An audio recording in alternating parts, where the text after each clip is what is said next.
8 signs you have an extremely rare personality. What if everything you've been told about being too much is actually evidence of something extraordinary? Stay with me because, by the end of this video, you'll understand why Carl Jung believed that the very traits society criticizes might be the key to your deepest purpose.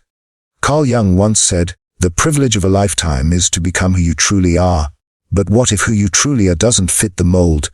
What if your intensity, your sensitivity, your refusal to accept shallow answers aren't flaws to be fixed, but signs of a rare and powerful psychological type?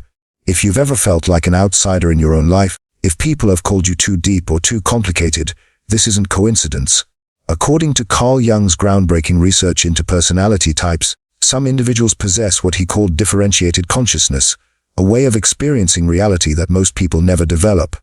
Here's what's fascinating. Jung discovered that these rare personalities often go through their entire lives thinking something is wrong with them, when in reality they're operating at a level of sophistication that's genuinely uncommon. But there's a catch, and I'll reveal what that is in just a moment.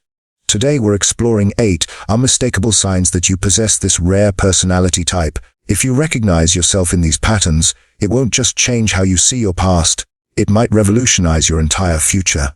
But first, let me ask you something. Have you ever noticed that your emotional reactions seem disproportionate to what others experience?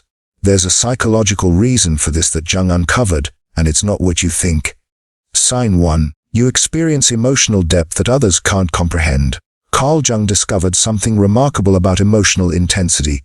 He found that certain individuals don't just feel emotions, they experience what he called affect and tone complexes that create profound psychological resonance. In simple terms, you don't just have feelings. Feelings move through you like ocean currents, deep and transformative. Here's what Jung realized that most people miss. This isn't emotional instability, it's emotional sophistication. But why does society try to convince you otherwise? When you feel deeply, you're not overreacting. You're accessing layers of psychological experience that most people have learned to suppress. Jung said, "Everything that irritates us about others can lead us to an understanding of ourselves." Your emotional intensity isn't a burden. It's a form of psychological radar that detects what others can't see. You feel the unspoken tension in rooms. You sense when someone's smile doesn't match their eyes. You carry the emotional undercurrents of every interaction because a psyche is wired for depth, not surface-level pleasantries.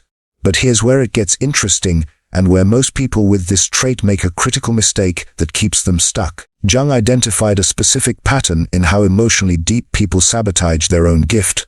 The world tells you to tone it down to be more reasonable, to stop making everything so dramatic. But Jung understood that when you suppress this emotional depth, you don't become normal, you become neurotic. You start experiencing what he called psychological splitting, where part of you knows the truth, while another part tries to conform. This is why you've probably felt exhausted, trying to be someone you're not. But what if I told you that Jung discovered a way to transform this emotional intensity from a burden into your greatest strength? I'll share that technique in sign number 6. Sign 2. You question everything with unrelenting curiosity. According to Carl Jung, most people live what he called unconscious lives. They accept social programming without examination. But you can't help but dig deeper. Jung would have recognized you as someone with an active thinking function that refuses to accept surface explanations. Here's what's crucial. Jung discovered that people who question everything aren't being difficult. They're being psychologically honest. But there's a hidden cost to this honesty that most people don't realize until it's too late. You don't just ask what, you ask why. Why do people stay in relationships that make them miserable? Why do we accept systems that don't serve us? Why do we pretend that shallow conversations are meaningful connection? Your mind is constantly seeking truth beneath appearances. Jung called this the transcendent function, the psychological ability to see beyond current limitations. While others accept the status quo, you're already envisioning what could be different, what could be better, what could be more authentic. But here's the paradox Jung identified. The more clearly you see, the more isolated you can become. Why? Because your questions threaten other people's comfortable illusions.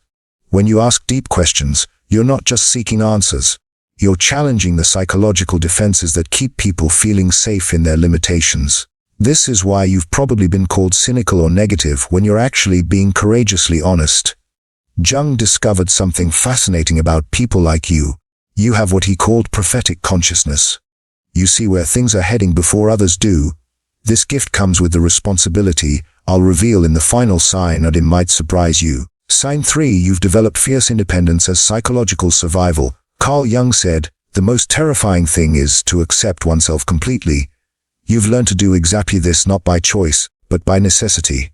According to Jung's research, people with rare personalities often develop what he called individuated consciousness earlier than others, usually through adversity. Here's what Jung understood that most therapists miss. Your independence isn't a defensive mechanism, it's an achievement. But society will try to convince you it's a problem. And here's why that's dangerous. You've learned through painful experience that depending on others for your sense of worth is psychological quicksand.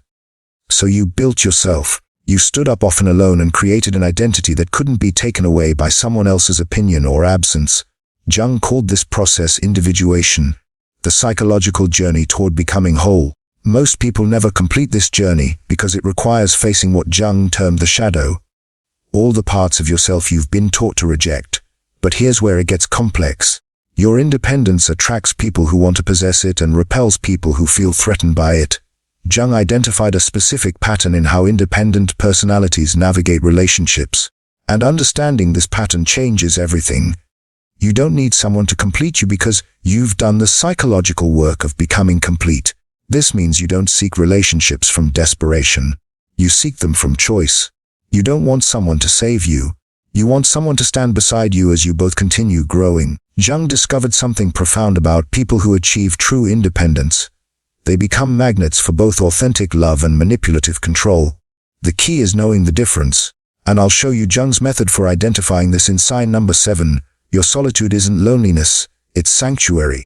It's where you remember who you are beneath all the roles and expectations, and that self-knowledge. Jung said it's the foundation of all psychological health. Sign 4. You possess intuitive awareness that borders on psychic. Carl Jung revolutionized psychology when he identified intuition as a legitimate psychological function. He said, "Intuition is perception by the unconscious that brings forth ideas, images, possibilities, ways out of a block situation by a process that is mostly unconscious." Here's what Jung discovered that science is only now proving. Some people's nervous systems are wired to pick up information that others miss entirely. But this gift comes with a burden that can destroy relationships if you don't understand how to manage it. You don't just observe people, you read their psychological state. He noticed the micro-expressions, the energy shifts, the words they don't say. Jung would have recognized this as evidence of what he called active imagination, the ability to perceive beyond the obvious. When someone says they're fine, but their body language screams distress, you can't unsee it. When there's tension in a room that everyone else seems to ignore, you feel it in your bones. This isn't paranoia. It's psychological sensitivity operating at a high level. But here's Jung's warning. If you don't learn to protect this sensitivity, it will exhaust you. He identified a specific technique that allows intuitive people to maintain their awareness without absorbing everyone else's psychological chaos. According to Jung, people with strong intuitive function often become unconscious therapists. They end up doing emotional labor for everyone around them. You regulate conversations, diffuse tension, and carry unspoken pain because you can't help but perceive it. Jung made a startling discovery about intuitive personalities. They often lose themselves in the process of understanding others. There's a specific psychological trap that catches almost everyone with this trait, and recognizing it is crucial for your well-being. The danger is that you become so skilled at reading others that you forget to check in with yourself. You become externally focused, constantly scanning for emotional data while your own needs go unmet and unexpressed. But when Jung worked with highly intuitive individuals, he found they could transform this sensitivity from a burden into a superpower. The secret lies in understanding what he called psychological boundaries, and I'll reveal this technique in just a moment. Sign 5. You crave meaning over social acceptance. Carl Jung observed, "The privilege of a lifetime is to become who you truly are." But what if being true to yourself means rejecting everything society tells you to want? Jung discovered that certain personalities are psychologically incapable of living in authentic lives. Here's what Jung realized about people like you. You don't choose meaning over popularity. Your psyche demands it. But this creates a specific type of psychological conflict that can be devastating if you don't understand what's happening. You probably tried living for external validation. Maybe you followed the script, said the right things, played the expected role. But Jung would have recognized the symptoms immediately. That gnawing emptiness, that sense of betraying something essential, that quiet desperation beneath the applause. According to Jung, when you live against your psychological type, you don't just feel uncomfortable, you develop what he called neurotic symptoms. Your psyche literally rebels against inauthenticity. Jung made a disturbing discovery. Most people never experience genuine meaning because they're too afraid of social rejection. But people like you face a different challenge, one that's both harder and more rewarding. You can't pretend that shallow goals matter. You can't get excited about achievements that lack substance. You can't build relationships based on convenience rather than connection. Your psychological makeup won't allow it. This is why you've probably felt like an alien in your own culture. But Jung identified something remarkable about people who prioritize meaning. They become evolutionary catalysts for human consciousness. When you refuse to settle for less than authentic connection, you force others to confront their own inauthenticity. When you ask the questions others avoid, you create space for truth. When you live according to your values rather than your fears, you give others permission to do the same. But here's Jung's most important insight about meaning-driven personalities.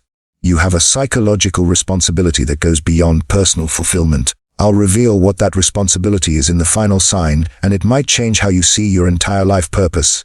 Sign 6. You've outgrown people and environments that once fit.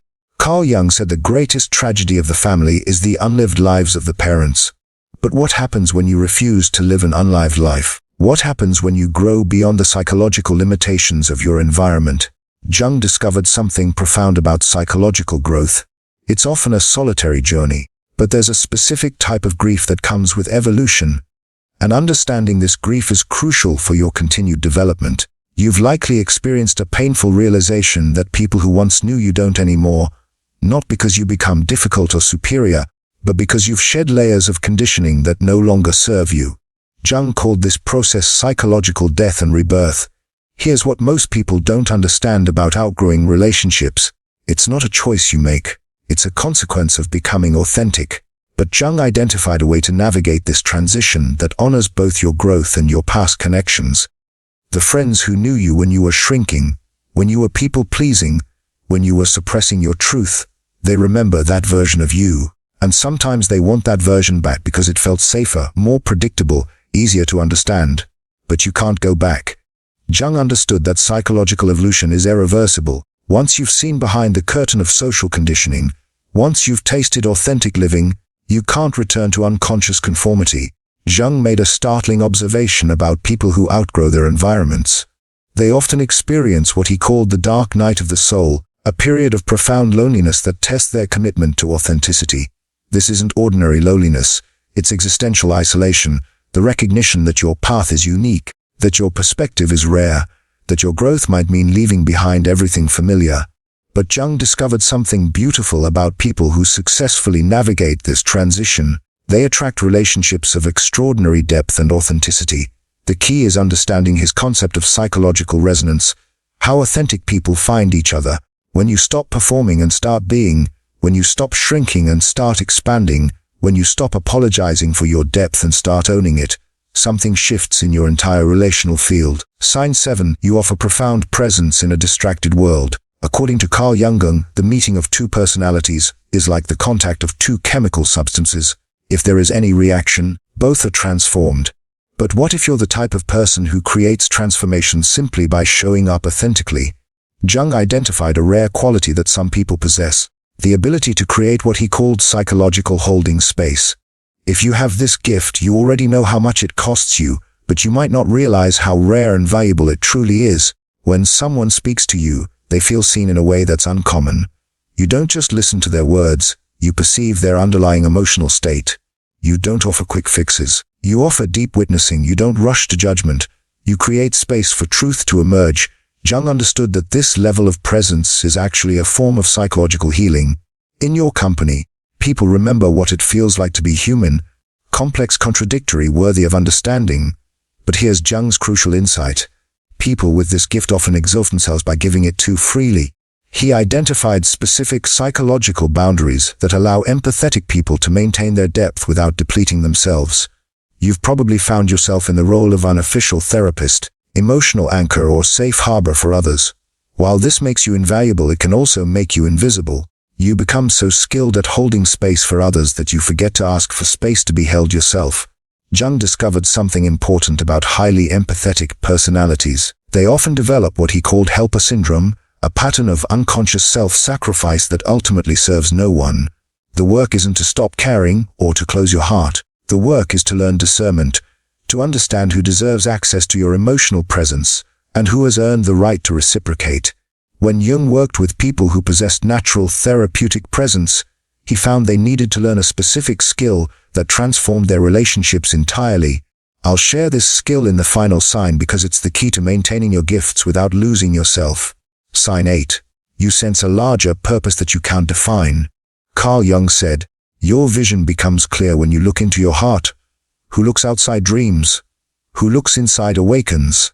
If you felt a persistent sense that you're meant for something more than the ordinary, Jung would have recognized this as what he called the transcendent function. Your psyche's drive toward individuation and purpose. Here's what Jung discovered about people with undefined but urgent purpose. They're not delusional or grandiose. They're responding to what he called archetypal calling. But there's a specific way this calling can become distorted. And understanding this is crucial. You felt it. That restless knowing that you have something to contribute, something to build, something to say. It might not be clear yet, but it's undeniable. Jung understood this as evidence of what he called creative potential seeking expression. This isn't about fame or recognition. It's about alignment, the psychological necessity of living in harmony with your deepest nature. Jung found that people who ignore this calling often develop what he termed neurotic symptoms. Anxiety, depression, a sense of meaninglessness. But here's Jung's most profound insight about purpose-driven personalities. Your calling isn't just personal, it's transpersonal. You're not just here to fulfill yourself.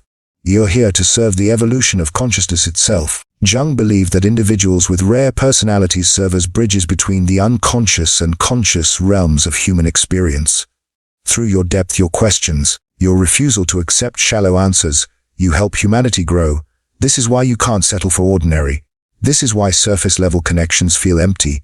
This is why you'd rather be alone than pretend. Your psyche knows you have work to do, and that work requires authenticity, depth, and courage. But Jung also warned about the inflation that can come with recognizing your purpose. The key is holding both humility and power, understanding that you're special without believing you're superior. Carl Jung spent his entire career studying personalities like yours. He called people with these traits the differentiated individuals, those who have developed psychological complexity that allows them to see, feel, and understand at levels most people never reach. If even half of these signs resonated with you, you're not just different. You're part of what Jung called the leading edge of human consciousness. You're one of the people pushing our species toward greater awareness, deeper truth, more authentic connection. Yes, it's lonely sometimes. Yes, it's misunderstood. It requires more courage than most people will ever need. But Jung believed that people like you are essential for humanity's psychological evolution. Your sensitivity isn't a weakness, it's a superpower. Your intensity isn't too much. It's exactly what the world needs. Your refusal to settle isn't difficult. It's brave. Carl Jung once said, "The most terrifying thing is to accept oneself completely." You're learning to do exactly that. And in doing so, you're giving others permission to do the same. Drop a comment below and tell me which of these signs felt most true to you. Share this with someone who needs to remember their own psychological rarity, and subscribe to Soul and Shadow, because we're just beginning to explore the depths of what makes you extraordinary. Remember, you're not too much, the world is too little, and Jung knew that people like you are the ones who change that.